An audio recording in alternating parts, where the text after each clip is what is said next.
Hello விவாஸ், இன்றைக்கி ரொம்பவே சுவையான முட்டை குழம்பு எப்படி வைக்கிறதுன்னு பார்க்கலாமா? முட்டை குழம்பு வைக்கிறதுக்கு 1/4 கப் அளவுக்கு சின்ன வெங்காயம், 5லேருந்து 6 பல் பூண்டு, ஒரு மீடியம் சைஸ் தக்காளி, அப்புறம் கொஞ்சமாக தேங்காய், ஒரு சின்ன சைஸில் இஞ்சி எடுத்துக்கோங்க. இதெல்லாம் கட் பண்ணி வச்சுக்கோங்க. நம்ம எடுத்து வச்சிருந்த தேங்காயை நான் கட் பண்ணி வச்சுருக்கேன். அண்ட் வெங்காயம், தக்காளி எல்லாமே கட் பண்ணி வச்சுருக்கேன். முட்டை குழம்புக்கு ஒரு 4 முட்டை நான் வேக வச்சு எடுத்து வச்சுருக்கேன். நம்ம எடுத்து வச்சுருந்த இஞ்சியும் கட் பண்ணி எடுத்து வச்சுருக்கேன். இப்போ நம்ம முட்டை குழம்பு வைக்கிறதுக்கு கடாயை அடுப்பில் வச்சுட்டு 4லேருந்து 5 டேபிள் ஸ்பூன் அளவுக்கு ஆயில் ஆட் பண்ணிக்கோங்க. எண்ணெய் காஞ்சதுக்கப்புறம் கடுகு, உளுத்தம்பருப்பு, கடலைப்பருப்பு எல்லாமே ஆட் பண்ணிக்கோங்க. கடுகு பொரிஞ்சதுக்கப்புறம் நம்ம எடுத்து வச்சுருந்த வெங்காயத்தை இதிலே ஆட் பண்ணிவிட்டு நல்லா வணக்கி விடுங்க. கொஞ்சமாக கருவேப்பிலையும் ஆட் பண்ணிக்கோங்க. இது நல்லா வணங்கட்டும்.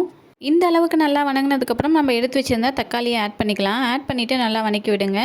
இப்போ ஒரு பிஞ்ச் அளவுக்கு மஞ்சத்தூள் ஆட் பண்ணிவிட்டு நல்லா வணக்கி விடுங்க. கொத்தமல்லி தூள் 1 இல்லைன்னா 2 டேபிள் ஸ்பூன் அளவுக்கு ஆட் பண்ணிக்கோங்க. இப்போது காரத்துக்கு சிக்கன் மசாலா 2 டேபிள் ஸ்பூன் அளவுக்கு ஆட் பண்ணிக்கலாம். மசாலாலாம் ஆட் பண்ணதுக்கப்புறம் நல்லா வணக்கி விடுங்க. இந்த அளவுக்கு நல்லா வணக்கி விடுங்க. வணக்கினதுக்கப்புறம் குழம்புக்கு தேவையான அளவுக்கு உப்பு ஆட் பண்ணிக்கோங்க. நான் 1 டேபிள் ஸ்பூன் அளவுக்கு கல்லுப்பு ஆட் பண்ணியிருக்கேன். அப்புறம் குழம்புக்கு தேவையான அளவுக்கு தண்ணி ஆட் பண்ணிக்கோங்க. 1 இல்லைன்னா 2 டம்ளர் அளவுக்கு தண்ணி ஆட் பண்ணிக்கோங்க. அது கொதிக்கட்டும். இப்போ நம்ம எடுத்து வச்சுருந்த தேங்காயை மிக்ஸி ஜாரில் ஆட் பண்ணிவிட்டு நெக்ஸ்ட்டு நம்ம எடுத்து வச்சுருந்த இஞ்சி, பூண்டு இது எல்லாமே ஆட் பண்ணிக்கலாம். ஆட் பண்ணிவிட்டு கொஞ்சமாக சீரகம் ஆட் பண்ணிக்கோங்க. ஒரு சின்ன சைஸ் அளவுக்கு பிரிஞ்சி இலை ஆட் பண்ணிக்கோங்க. ஆட் பண்ணிவிட்டு ஒரு சின்ன சைஸ் அளவுக்கு பட்டை ஆட் பண்ணிக்கலாம். 2 கிராம்பு ஆட் பண்ணிக்கோங்க.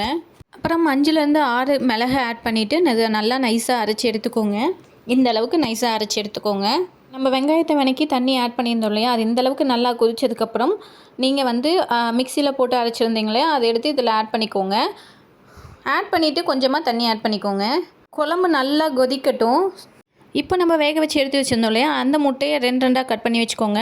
இந்த அளவுக்கு நல்லா குழம்பு கொதிச்சதுக்கப்புறம் இந்த முட்டையை அதில் ஆட் பண்ணிக்கலாம். ஸோ இந்த மாதிரி நீங்கள் ஒவ்வொன்றா ஆட் பண்ணிக்கோங்க. முட்டையை ஆட் பண்ணிவிட்டு ஒரு 2 செகண்ட்ஸில் நீங்கள் இறக்கிடலாம். குழம்பை இறக்கி வேறு ஒரு பாத்திரத்துக்கு மாற்றிக்கலாம்.